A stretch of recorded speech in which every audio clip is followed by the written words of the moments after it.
Hi, it's Susanna here from Nutrition with Susanna, and I am live in the Laurel Leaf networking group and very, very happy to be back here. And Laurel's going to approve this post shortly, so I'm just going to talk to you until I can see that that's happened. Laurel is here and she's sending me a heart, so I'm going to assume that that means that she's approved our post, and I can go ahead. First of all, oh, two people watching. Please, first of all, say hello if you're watching. Laurel says that you can hear me, so that's fabulous. So please say hello so I know who you are and I can chat to you. Um, Now, I'm going to be coughing a little bit because, as it happens, the subject of today's talk is very close to my heart.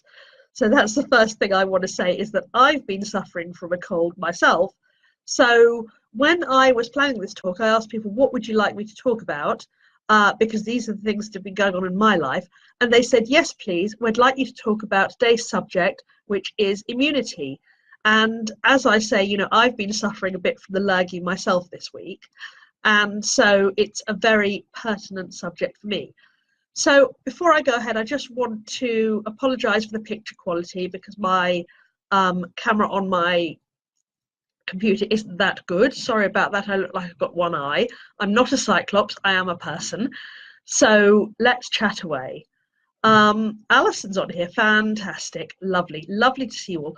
Secondly, if I'm not looking straight at the screen, it's because my print has been playing up. So if I need to look at notes, then I need to look at them on my screen. You won't see my notes, don't worry, you'll just see me, but you might see me looking in odd directions.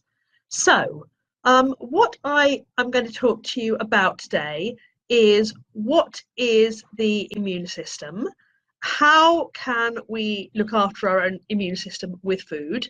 And what happens, because no matter how good we are at looking after things, occasionally, as has happened with me in the last week, we get the lurgy, we get a cold. So is there anything that we can do, particularly to look after ourselves when and if that happens? So let's get started. And just as I've said in the little written introduction here, if you have comments or questions for me, please do type them in because I love to chat with people. I love this to be a bit interactive. Also, because I am a little bit croaky, I probably will cough a lot. It's actually nice for me to stop and read your questions. So let's get going. So first of all, you know, it gets to this time of year. We've come back off our summer holidays and it's the start of a new working time, and maybe we're back at school or our kids are back at school and we're thinking, oh gosh, I better think ahead to winter colds. Well, sorry, but you haven't thought ahead quite enough. You see, the immune system relies on us feeding it all year round. So if you've built up a nutritional status that isn't ideal, then you've already set yourself up for problems. And I know, over the summer, I didn't do mad things, but I ate in a way I wouldn't normally eat without putting in the supporting nutrition behind it. And I think that's why I find myself in the place I find myself in now. So I'm just as much a victim of this as anything. And I'm not saying, go and be a killjoy in your summer holidays and don't have all those great things that we like to have on holiday.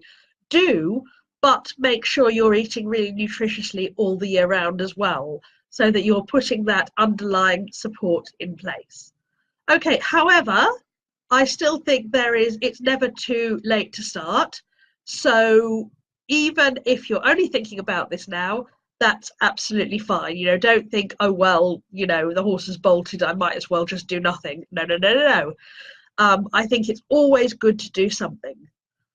Okay, so let's see how the immune system works and how nutrition can help it. So we can divide the immune system in different ways, but one of the classic ways to think about the immune system is to think about two forms of immunity which are innate and adaptive. So really, what that's saying is, first of all, how you prevent the harmful stuff getting in the first place. Secondly, what you do when it's there. So the innate immune system is mostly about recognizing what's harmful and stopping it getting in. So a lot of our organs you don't even think about are part of the immune system. So, for example, our skin, our hair, our mucous membranes, a lot of what they're there for is to stop stuff getting in that shouldn't be there. Also, things that you have in your body. So, for example, you know, you may have suffered from stomach acid, but stomach acid is actually super useful. Also, someone's just sending me every single emoticon they can possibly send me, like happy, sad, angry. So I don't actually know what's going on, or whether you're just testing out your emoticons. It doesn't matter anyway. It's good to have people on here interacting. So if you've ever experienced stomach acid or reflux, you might think of stomach acid as being a bit annoying, but actually it's super, super useful because it stops, it kills off a lot of unwanted substances. So actually supporting the production of stomach acid, because it does tend to decline a bit as we're getting older, can be a really useful thing. One of the things that you can do for that is just to take some bitter leaves like rocket or something like that, have a little salad of bitter leaves with some lemon juice, and just chew that through and eat it before you eat your main meal. And that's just a really simple way of supporting stomach acid so it can do all its jobs, one of which is to kill off any harmful bacteria that you may have eaten with your meal. So another thing that a lot of people forget is that 70% of your immune system lives in your intestines. So nutritionalists, nutritional therapists like me, we're always going on about supporting your intestines, supporting your gut. And this is one of the very, very many reasons why.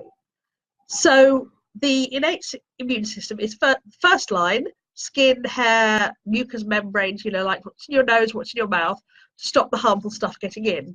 And the second line is the things like the phagocytes, which are the pac-men of the immune system. So they specifically look for harmful particles, whether those be sort of substances, chemicals that have got in, or generalized bacteria, and they come along and they sort of engulf them and destroy them. So, and there are also generalized chemicals that your body can release to get rid of certain substances. So the innate immune system is first line and very general. What happens when you get a very specific kind of disease that these can't deal with? Well, that's when you have your adaptive immune system. And the adaptive immune system is the specialist cells that identify and destroy specialist particular pathogens, in other words, organisms that cause disease. So it's a big specialized area. It's very technical. I'm not going to go into it today because this is a general talk and we don't want to be here all day. But what's important to remember is where this stuff's made and what it's made of. So what do we need in order to look after the whole of the immune system? The first thing that I think that we really need to remember is to be getting protein into every meal and snack, because protein is so necessary for structural support throughout the body. So any kind of organ, any kind of system will have protein as its base. So if you want to have strong skin, if you want to have strong hair, if you want to have a good, strong intestinal lining, you're going to need some good, strong sources of protein. Now, personally, I don't think most people need protein supplements. You know, you may do in particular cases, and I think these protein shakes and things have their place. But really, we should all be getting enough protein in our diet. It's not so hard to do. And it's important to get good sources of protein that are what we call complete sources. In other words, ones that have all the amino acids that are the building blocks for every substance in the body. So the most complete and bioavailable, in other words, easily used by the body, sources are animal sources. But if you're a vegetarian, there are all kinds of beans and pulses and lentils that you can use. And quinoa is, I think, the only vegetable source of complete protein. So it's worth remembering that and having some quinoa in your diet. So I think it's really important just to remember when you're planning your meals to look at having protein in every meal. The second thing I'd like to talk to you about in terms of supporting immunity is vitamin A. Now, again, sometimes supplements have their place. I don't think most people need vitamin A supplements. The form that you want vitamin A in is retinol. And retinol is, again, found in animal products. But this time, if you're a vegetarian, it's pretty easy to convert it.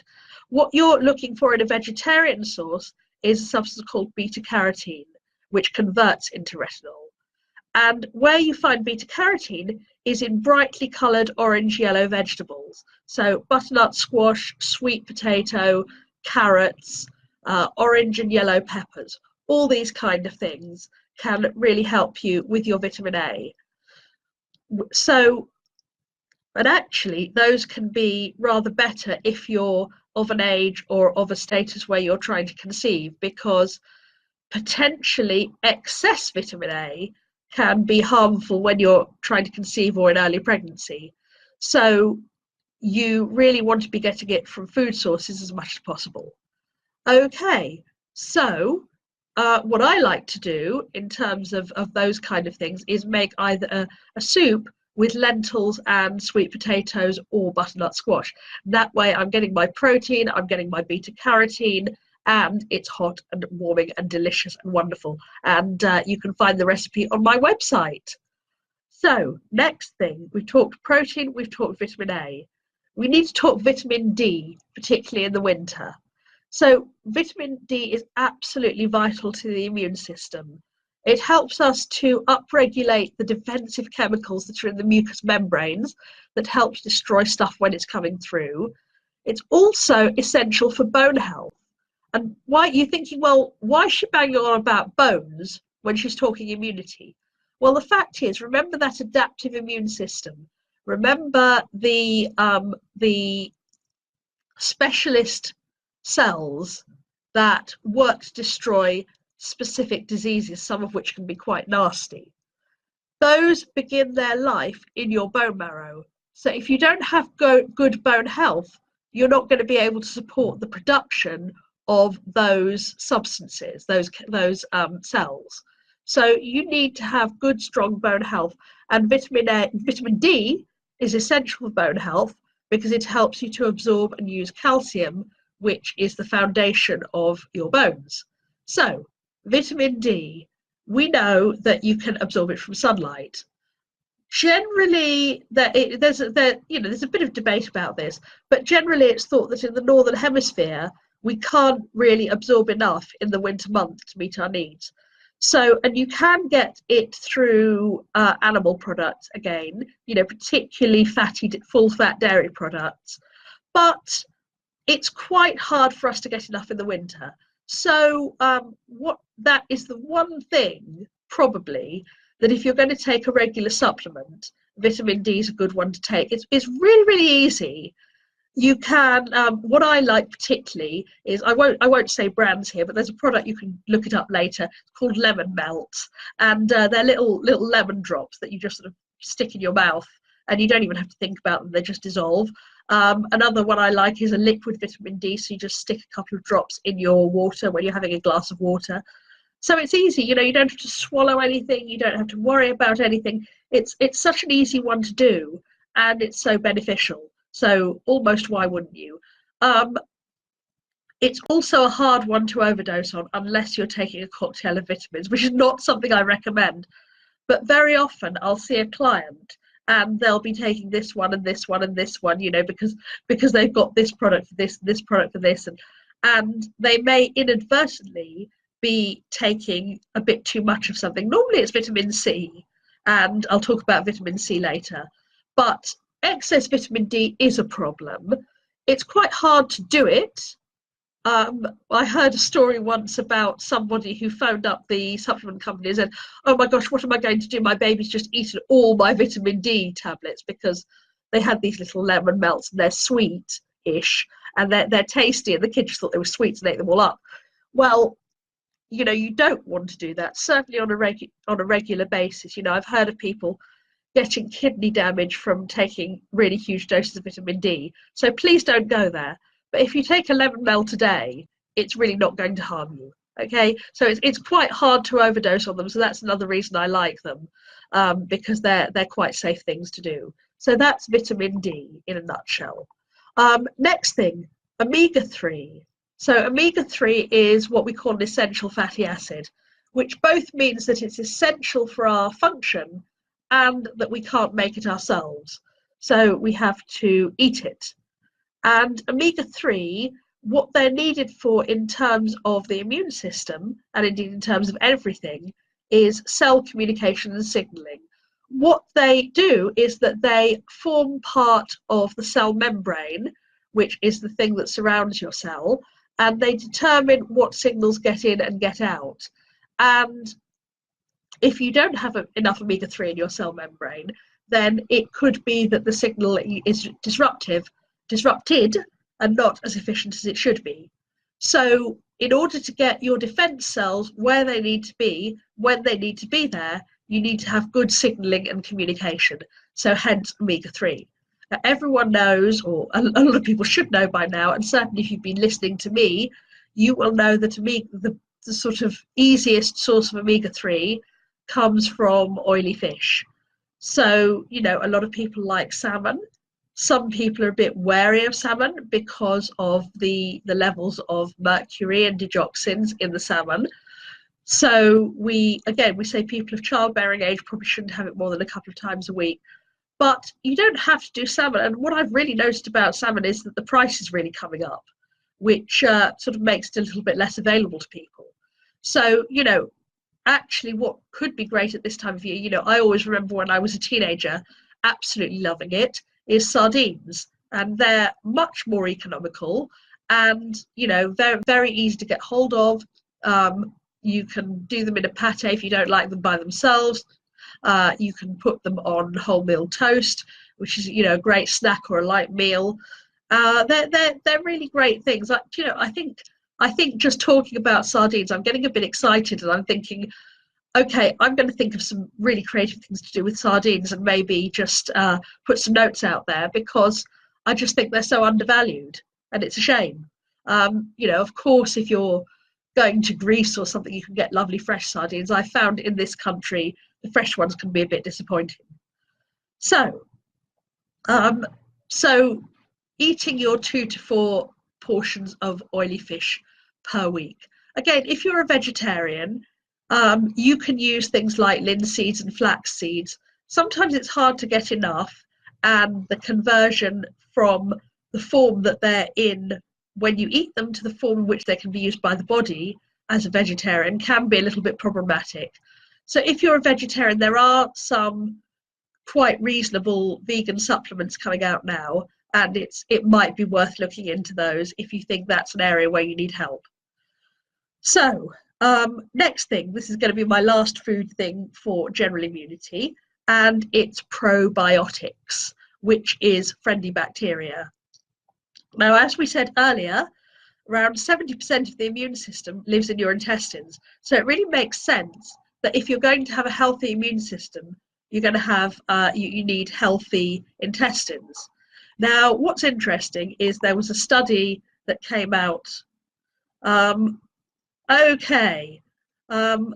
Stephen says he sells fruit and vegetables. So yeah, Stephen, I'm giving you a promo. Just looking at some questions here. Ruth is just saying we don't absorb vitamin D from sunlight. We make it from a cholesterol precursor under the skin in the presence of ultraviolet. Quite right, Ruth. Thank you very much for that clarification. That's really, really helpful. Thank you so much. So yes, and Laurel says she loves sardines on toast as well. I'm glad I'm not the only one. Sometimes I feel like I'm a bit odd in my food choices.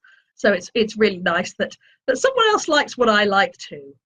Okay, so where was I? Probiotics. So probiotics are the friendly bacteria that live in our intestines and have a lot of great functions.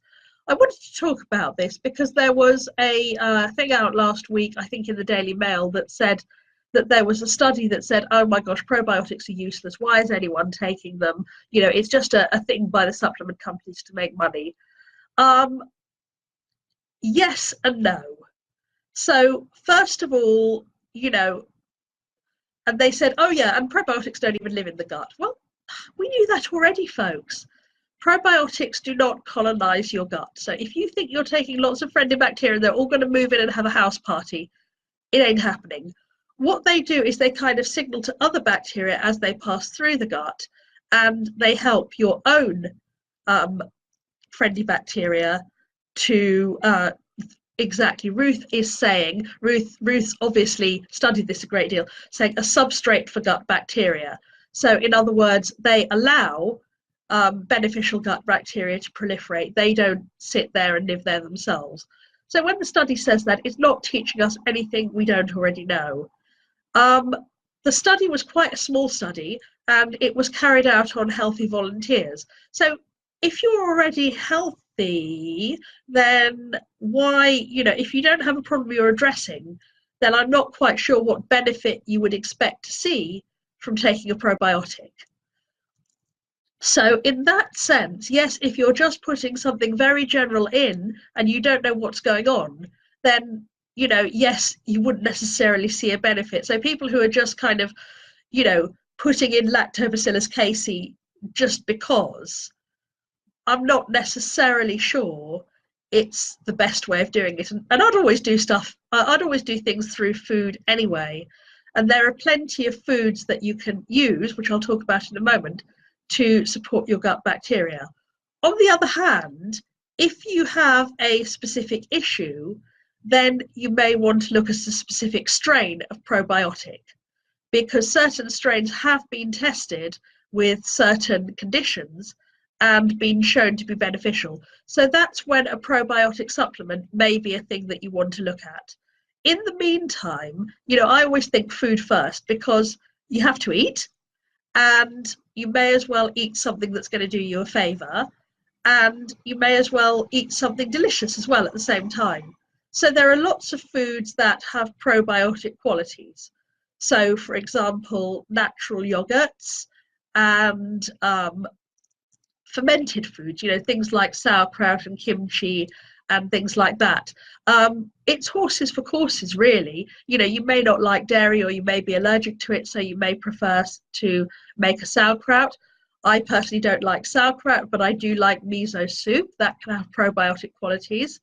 What else? Let me just have a little look here.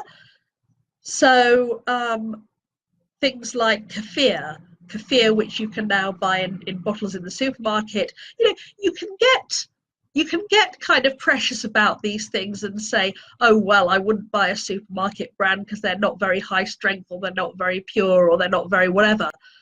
But for a general level, I think it's okay. I do think if you've got a specific goal or a specific problem, then you might need something more specific and more high dose to help you out.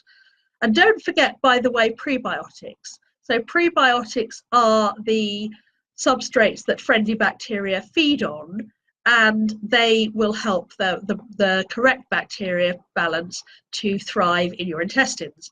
So prebiotic foods are things like onions and leeks and asparagus, and you can make lots of delicious things with those. So, and the other thing, by the way, is earlier this year I had to take antibiotics. And, I really had to. It wasn't because of an infection, it was something else. And, I don't like to take them very much, but I needed them. So I did take them. And sometimes, one of the reasons I don't like to take antibiotics is I find they can make me quite depressed.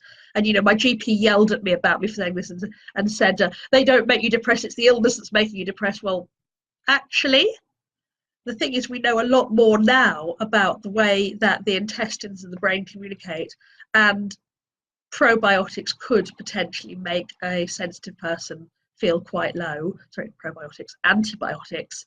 And I'm obviously one of those sensitive people.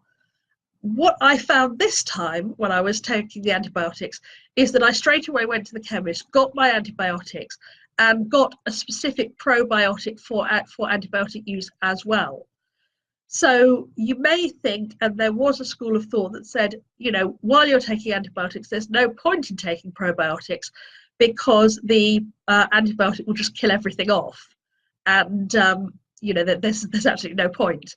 But the school of thought now says there is point. There does seem to be point in trying to keep up the levels of beneficial bacteria even while you're taking probiotics, but antibiotics, and the antibiotics are wiping them out.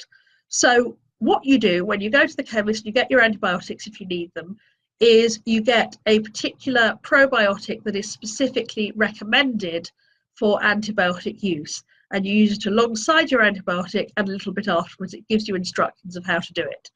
So if you do happen to need antibiotics for whatever reason, then I think that's a great thing to do. And I didn't have my unwanted effects. I didn't have my depression from antibiotics. So I definitely recommend giving it a go. Okay. And the final thing that I'm going to say lifestyle-wise in terms of supporting your immune system is to remain active, to remain physically active as much as you can. Obviously, you know, don't do crazy things like jumping in a pool of ice cold water if you're not used to it. But do keep active, because physical activity does seem to be a generally supportive thing in terms of immune support. We're not 100% sure how this works, but it does seem to be the case. So that's a bit about generally supporting your immune system. One more thing it's very important to say in terms of looking after yourself and preventing colds, the most studied thing, it's a very boring thing.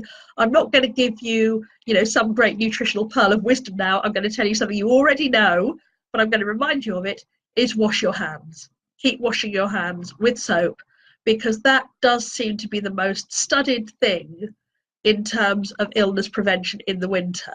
And, you know, I know it's not glamorous, but it works. So if it works, it works. It could reduce your chance of getting a cold by up to 21%. So I think if we're talking about preventing 1 in 5 colds, it's certainly worth it. But let's say you didn't prevent it, because even if we do all these things, well, first of all, you might not do them all. And secondly, even if you do them all, you might still get a cold. You know, this isn't 100% guarantee. This is, you know, let's do everything we can, but sometimes even everything we can may not be enough. So, you know, you come home and you're tired and you start snuffling and you start sort of feeling a bit headachy and thinking about blowing your nose, and you're thinking, oh no, it's happened. Oh, I've got a million other things to do. What am I going to do? Apparently, one of the best research things that you can do within those early symptoms starting is to get someone to run out and buy you some zinc lozenges, or better still, stock up now. Get a packet of zinc lozenges into your house, and the first sign of a cold, start taking them. Okay, so you want quite high dose ones. I think it's about 75 probably micrograms. I've got milligrams in my notes, but I'm not sure if that's correct. Have a look at the packaging. They're easy to take, they're easy to get hold of, and they're the best studied form. Just pop that kind of dosage in your mouth when you start off with a cold, and you could reduce the length of your cold by up to 1/3, which is certainly worth doing. Okay, the thing that everybody talks about in relation to a cold is vitamin C. So everyone's like, yeah, have loads of vitamin C, have loads of vitamin C. Well, vitamin C may help you. The dose you would have to take to reduce the length, the duration of your cold is about 1 to 2 grams a day. Let me tell you, if you want to take that and if you think it benefits you, fine. I think it's more likely to give you diarrhea. And quite frankly, if I've got a cold, I don't want diarrhea on top of it as well. Where vitamin C is going to be more useful, the kind of population groups to be more useful for, is if you're an athlete. Sorry, I'm going to cough again. So if you don't have to be a professional athlete, you could be a weekend warrior, you could be a personal trainer, something like this. So if you're very athletic, vitamin C may be more helpful. And also if you've been exposed to unusual levels of cold, you know, if you suddenly go somewhere very cold and you start feeling unwell there, then vitamin C might be helpful for you. Otherwise, you know, if you feel it's great for you, then give it a go. If you feel it's just giving you diarrhea and making you miserable, then don't. So those are the things about which we know the most. interesting. I think there might be another comment here. Oh, it's Laurel saying I'm being helpful. Thank you. I really like to be helpful.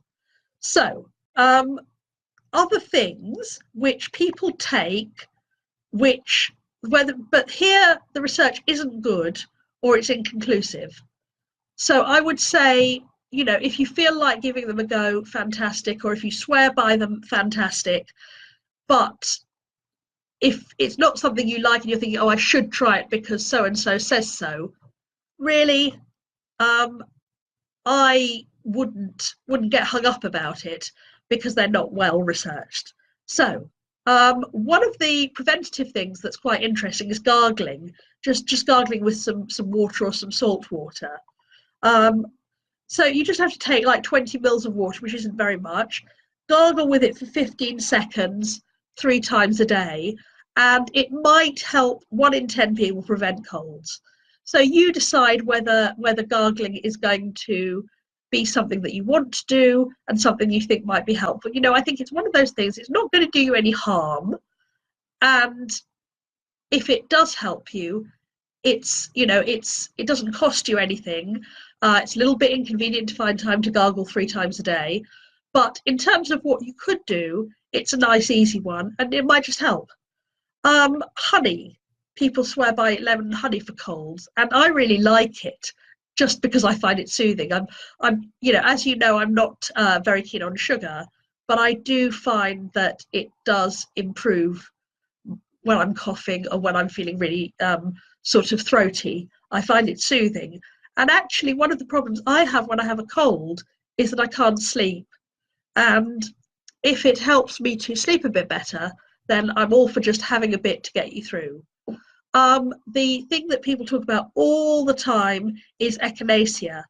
And again, taking echinacea early in a cold might be helpful in reducing the length and severity of your cold, but it's not as well studied as people think. And it certainly isn't a panacea. So if it's something you like and you want to use, again, I don't think it'll do you very much harm. But it's not essential to go out and buy echinacea if you haven't got it, or it's not something that's immediately on your radar. Now, garlic. Again, people talk about garlic. So it's not well researched. It's really not.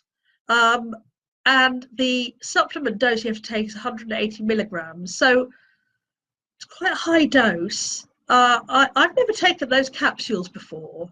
I don't know if they make you smell, but if you're eating that much actual garlic, I think you're going to smell, and you might get a rash because some people are intolerant. So I would say probably garlic low on your list.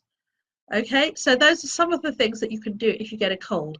But I cannot go away, excuse me, without talking about chicken soup, because the first thing that a lot of people will say to you when you have a cold is, take chicken soup, have some of your mother's chicken soup.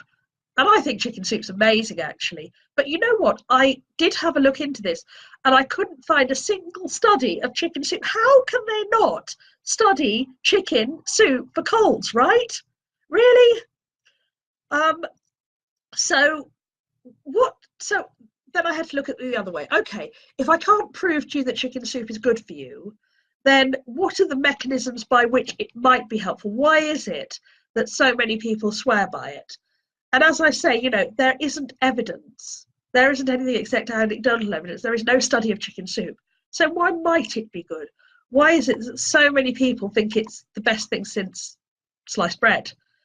It could be protein. It's an easily absorbable source of protein. Remember how we talked about protein earlier? And protein, remember that disease can be quite destructive. You're breaking down a lot of things in order to eliminate the disease from your body. So having a good, easily absorbed, easily available source of protein is going to help you to build things up again quite quickly. So it develops supportive nutrients in a form that's very easily absorbed. And these nutrients might also help to decrease some of the inflammation that you'll be experiencing when you have a cold in the winter, or indeed at any other time. The bone broth itself may help to support your cilia, which are your nose hairs, what nose hairs do is they're part of the innate immune system, and they help to filter out harmful particles. So boosting the activity of your cilia might be great. So you might want to do your chicken soup even before you get a cold, just to keep those little nose hairs dancing. Keep dancing. Sorry, I'm really into Strictly, and I missed it this week, so I obviously need my fix. Another thing that that bone broth will do, it's got carnosine, which may help reduce specifically inflammation in your nose and your throat, so that you feel less snuffly. The glucosamine in the chicken broth might help you to repair tissue that's been broken down in the course of your illness. If you put carrots in your chicken soup, they're a source of retinol, which we talked about earlier. So they're not a source of retinol in themselves. I don't know why I wrote that. They're a source of beta carotene, which gets converted into retinol, which is the form of vitamin A that you need to support your immune system. So these are all reasons why chicken soup could be the thing. But as I've said to you, it's not been studied. So, but I absolutely love chicken soup when I'm poorly. What I did the other day, which was really, really nice, was I did a bit of sort of egg drop soup. So I got my chicken broth and I whisked a beaten egg into it. So it was like that Chinese egg soup that you can get. And I put some peas into it as well.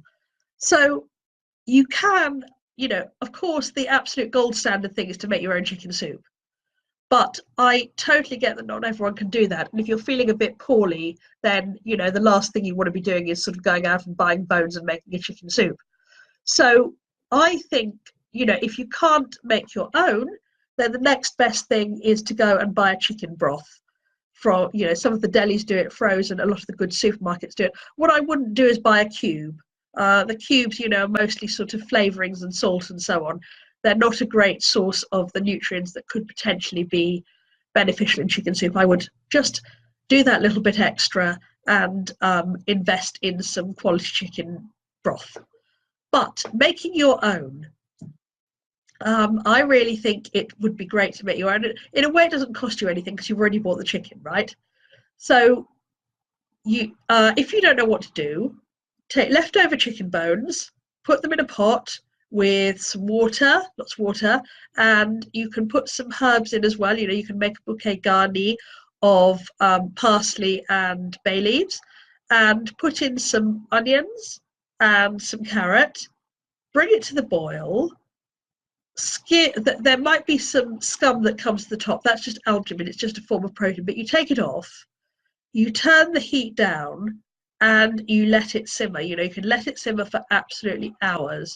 I used to be afraid of doing this, but now I do let my chicken soup simmer for at least 3 or 4 hours, and it's so much better. I'm so glad I do it. So that's how to make a chicken broth. And I think, whenever you have a chicken, just make some chicken broth and stick it in the freezer. What I like to do even is to freeze in ice cubes, so that even if you only want a bit, or even if you only want like a cupful, a mug of chicken broth, then you could put a couple of ice cubes in a mug and just pour some boiling water over it to reactivate it. And then it's hardly any effort at all, because when you're feeling poorly, the last thing you want to do is make a huge effort. So, or you can use the chicken broth in your stocks. If you're making another kind of soup, you can use your chicken broth as a base. So, even though it hasn't been researched, I still think it's helpful. So that concludes what I wanted to say to you about supporting your immune system, both so that you prevent illness and when you do have an illness. That's what I wanted to let you know about today. So I'm just going to talk for another minute or so in case there are any questions. So if there's anything you'd like to ask me or talk to me about, then please put it in the comments box now. I want to tell you about a couple of things that I'm doing and how you can help me. So the first thing that I'm doing, I've had to stop it for a little bit because of my cold, but one of the things I'm doing is called Sweatember. Now, Sweatember is an initiative by Cancer Research UK to help people become more active through September and try out new things. So if you go over to my Facebook page, Nutrition with Susanna, you will be able to see my Sweatember page. You'll be able to see the kind of things I'm doing. I'm posting loads of videos and you can see me looking silly. And if you sponsor me, then you will be supporting Cancer Research UK, so we can help beat cancer together. Anyone who does this will get the amount that they sponsor me off any one of my services. So if you've ever wanted to try out my services, this is a great way. I know who sponsored me through my Just Giving page. And if you do that and just say, you know, I got you through Laurel Leaf, then I will contact you and I will say, how would you like to use your discount? Would you like it yourself? Would you like to pass it on to your friend? And which of my services would you like to use it for? So that's the first thing. I would love you to join me for Sweatember over on my Facebook page, see what I'm doing, and maybe do a little bit of support for Cancer Research UK. The other thing I would love you to check out is that my online course, Strong Without Sugar, is back. And if you feel that, you know, like me, you know, I went away and had a great summer, did wonderful things, had a wonderful time, and ate too much cake because I'm a human being. And now I don't want to do that anymore. You know, I want to be healthy for the winter and I want to get myself back on track again and eat the things that I love to eat in the way that I love to eat them. So if you'd like to join me on my program Strong Without Sugar, then, you know, do feel free to pop over to the Facebook page. Last way that you can work with me is, you know, we talk on these Facebook Lives about very general things like getting enough protein, getting enough vitamin A, and all these things I've talked about today. But, you know, how do you know if this applies to you? You might be getting loads already. You might not need any more. How do you know if it applies to you? Well, what I can do for you is I can analyze your diet. So we don't even have to meet. You can send me your 3-day food diary. I will put it through some analysis software and I will tell you exactly what's awesome about your diet, because everyone's got great things going on in their diet, and also what you could be doing differently to support yourself. So all of those things are, you know, can be very helpful for people in just pinpointing what they need. And, you know, as I say, I can only talk at a very general level in these Facebook Lives, but what people like to know is what they personally should be doing, what's right for them. And nutrition analysis, what I call my nutrition MOT, can help you pinpoint that. And I also give you loads of great recipes to give you some inspiration and get you started. So that's what I'd like to offer you at the moment. So if any of that appeals to you, the quickest way is to go onto my Facebook page, Nutrition with Susanna, but you can also find me, and I'll put the link up. I can't do it live, but I will do it afterwards. I can put the link up to my website and you can find me there. So thank you very, very much to everyone who's joined me today. I hope it's been really useful and informative for you. And if you have any questions, you're watching this on replay, then do please post them and I would be very happy to help you. So I think I'm going to say goodbye there because we've talked for quite a long time and I need to go and get my chicken soup. So I've had a lovely time here as always, and thank you very much to Laurel and the Laurel Leaf workers for allowing me to be here. I will hopefully be back with you quite soon, and I hope to have the opportunity of working with some of you soon and connecting with you and helping you to eat well and feel better in the very near future. So that's it from me. Stay healthy, look after yourselves, and have a great day. Bye.